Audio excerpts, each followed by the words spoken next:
She can be seen on CCTV exiting the hotel carrying Scarlett. So Louise gets in the car and she drives around town for a bit. Scarlett is in the back. We don't know if Scarlett is alive or dead. She's just taking a leisurely drive around. She definitely does not seem like a parent whose child has stopped breathing in the backseat. It was on the 2nd of January where things in this case take a very, very tragic turn. Out of nowhere, Louise sends a text message to her sister, and Louise is very worried about her 3-year-old daughter, Lexi, because Lexi was having a fit. Now, was Lexi actually having a fit? We don't know, but it is definitely suspicious because Lexi was completely healthy. So Louise has messaged her sister, and her sister is saying, call an ambulance, call the emergency services, stop waiting around and do something. But Louise kept refusing. She kept putting it off, saying things like, oh, I'm sure it'll pass, I'm sure everything will be okay. However, finally, after a while, basically after being coerced by her sister, Louise did call the non-emergency helpline in the UK. And Louise reported that they were just watching TV one evening and her daughter, 3-year-old Lexi, suddenly stops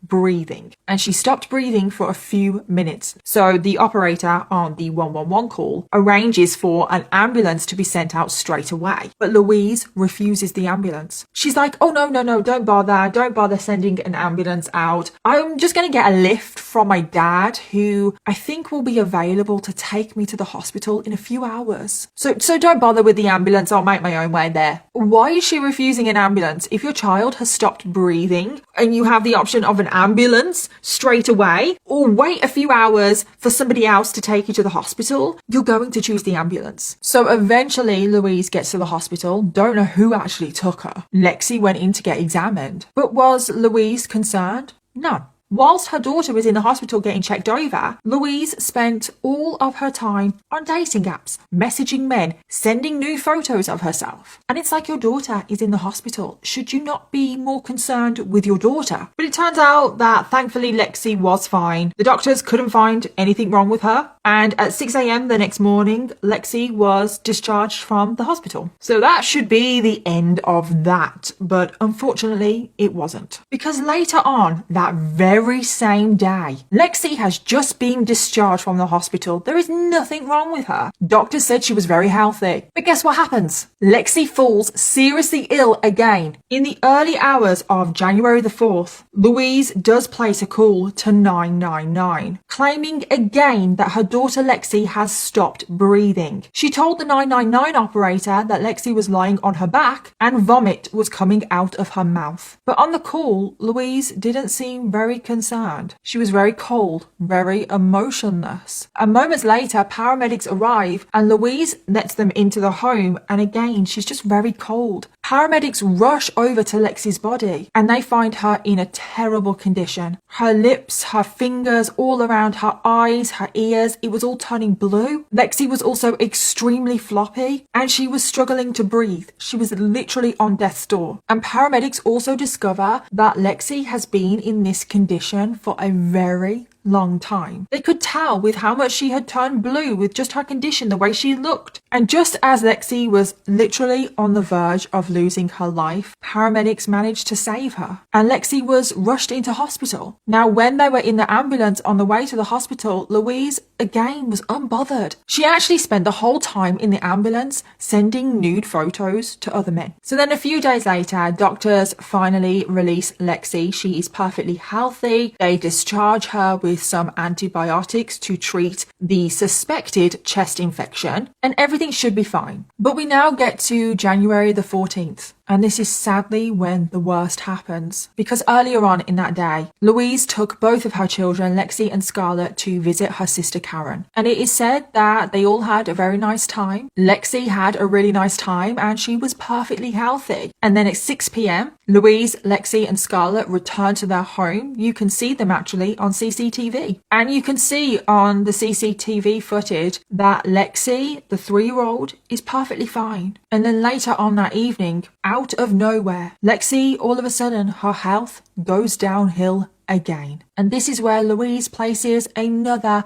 999 call. And she says once again that her daughter is in a terrible condition. Ambulance service, is the patient breathing? No. They're not breathing? No. Okay. And who was it we're talking about? Lexi, she's 3. She's 3. Bear with me.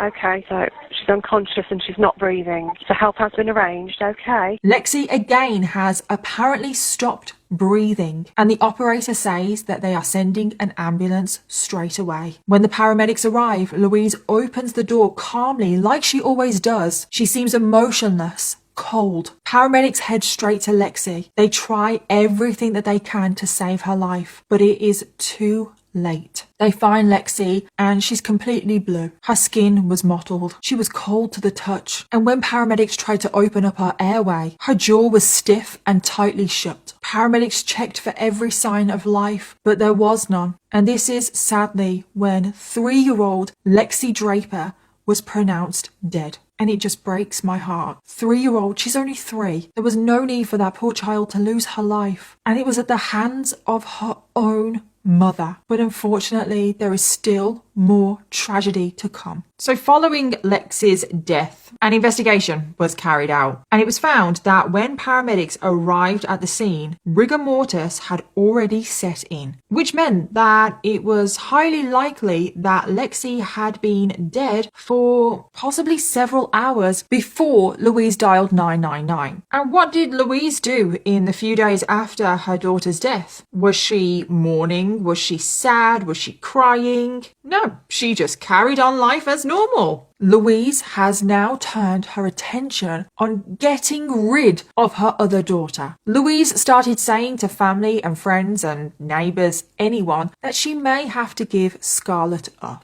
That she doesn't think that she can be a good mother to Scarlett anymore, even though she was never a good mother to begin with. And I just get so frustrated with this case because that was the answer. That was always the answer. If you feel like you can't look after your children, give them to someone that can. Whether that is a family member, a trusted friend, or put them into foster care, which is obviously not always the best option, but it would have been a better option than staying with Louise. But this is not what Louise did. Louise says to her mom, quote, "Now that Lexi has died, Scarlett will be next." Only 18 days after Lexi has lost her life, another tragedy would occur.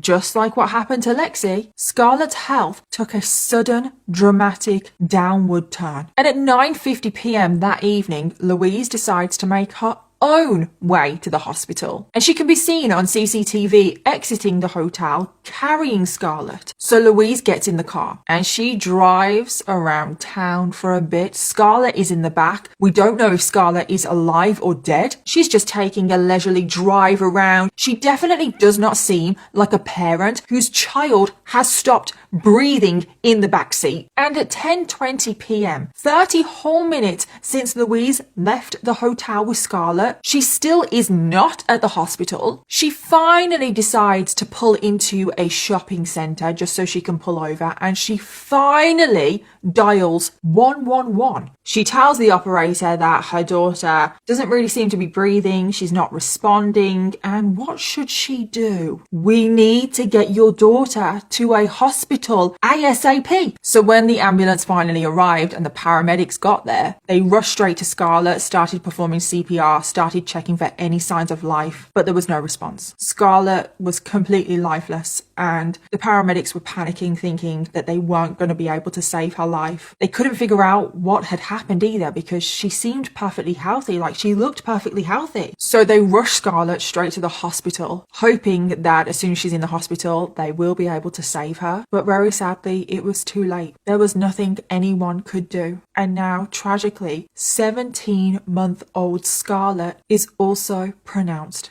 dead. And I'm just again left with the question of why. And following Scarlett's death, an investigation was launched because it was suspicious. And it was found that when paramedics arrived at the scene and when they found Scarlett's body, they found that her body temperature was very low, her blood sugar was raised, her eyes were fixed and dilated, and this all indicated that Scarlett had been starved of oxygen for a very long time. Forensic experts were called in both cases. Both Lexi and Scarlett underwent extensive postmortems. And what did the postmortems find? That both deaths were clearly intentional and not an accident. In the case of Lexi, examiners found that she had died from a deliberate obstruction of her airways. And in the case of Scarlett, they also found that she had died from a deliberate obstruction of her airways. She had bruising around her neck, bruising to her head, damage to her neck muscles, bleeding to her lungs, and some of Scarlett's blood was also found on the pillow of their hotel room. All signs point to the fact that Louise suffocated both of her daughters, Lexi and Scarlett, and the jury found her guilty. And Louise Porton was sentenced to 32 years in prison, which, in my opinion, is not enough